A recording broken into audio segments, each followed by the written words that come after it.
Hello, Chef here. I was getting ready for bed when I forgot to make my daily video journal, gratitude journal. So I better get that done. Maybe I'll make that routine after my evening warm shower. Before I go to bed, I'll do this video journal. And anyway, this morning I was sitting back and contemplating that story of Amalickiah and how it was fooling the leader of those people who opposed the king's intent to battle against the Nephites. And how it's quite a classic story. They appointed a man to be leader of them, being fixed in the minds and determined their resolution that they would not be subjected to go against the Nephites to battle.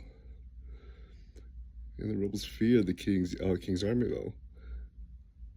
But it was not Amalickiah's intention to give them battle at all, though. He had a subtle plan in mind. Amalickiah made multiple requests for the rebel leader to meet with him. He even said he'll come up close to him, closer and closer, and be refused. But until he was basically at the edge of his camp, and said he'd come out, join him with his guards if he would meet him. But finally he conceded and went down to speak to Amalickiah. So feeling safe, he did so, and Amalickiah had an evil plan in which he surrendered to the rebels, and they combined forces, and with the rebel leader in charge, quote unquote, to that the rebel agreed. It sounds safe. And then we see how the rebel leader was slowly poisoned by degrees until he died, and that made Amalickiah in charge now, being the second command. Now he's first. The moral of the story is what? Saying do not ever lower your standards to meet or expose yourself to the evil one or to the things that you know are bad or against what you hold that are improper and that you're fixed and determined to resist. To do things would be like lowering your standards and go out to that bar or just that one time, and it would be safe. You're not partaking alcohol or anything. By degrees, you'd be pulled in and succumb to that force you opposed. Or desire to resist the evil one includes an invitation by our prophet to make our discipleship our highest priority.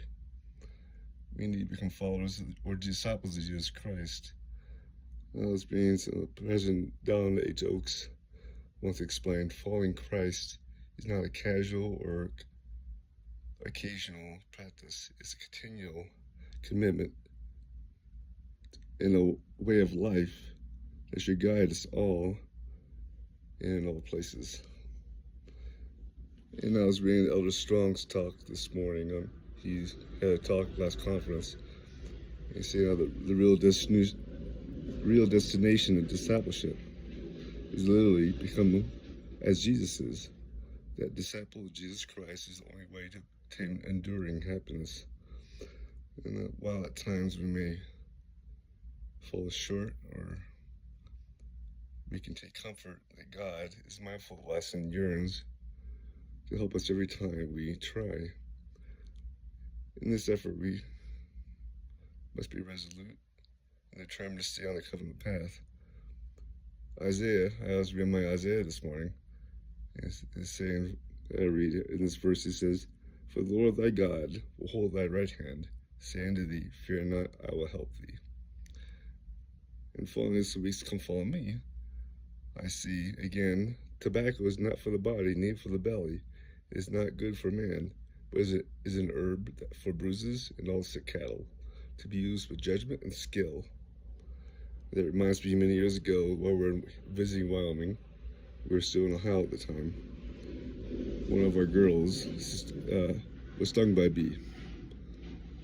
And the ranch hand at the time, he chewed tobacco. He took some of it and applied to the bruise, bandaged it up, and helped her with the pain and the sting. She didn't feel it anymore. So this thing is rather useful in anti-inflammatory aid. And the word of wisdom is expanded upon and explained or clarified further over the years. The Lord still guides prophets in our day as they interpret still. And the Latter-day Saints should expect further revelation and clarification on this subject in the future. For instance, some people were supposing green tea was okay. No. Or vaping was okay. No. That was also, those two things were clarified as not within the words of wisdom compliance. A large part of the revelation encourages saints to use the Lord's bounty with good judgment and gratitude. The verses 10-17 of the revelation speaks of substances that promote good health. We read, all saints who remember to keep and do these things, walk in the obedience to the commandments, shall receive health in their navel and marrow to their bones. And it's interesting to see how early church leaders encouraged members to follow the word of wisdom, but doing so was not strictly a commandment, or not as a requirement to enter the temple. We even see Brigham Young did not fully quit smoking until 1860. And it was not until 1933, when the revelation was over 100 years old, where did the General Church Handbook of the Church have it as a requirement to enter the temple for the words of wisdom. The whole thing about the word of wisdom has been debated over the years about being solely over health benefits. Certainly has an aspect of that, but every study says that tea, coffee, or alcohol is bad for you. You can find other studies that say the opposite. So I don't think you can say one way or another whether some of these prohibited substances are bad for you. That depends on who's paying for the study. But I understand the part about obedience, though. That part I do know.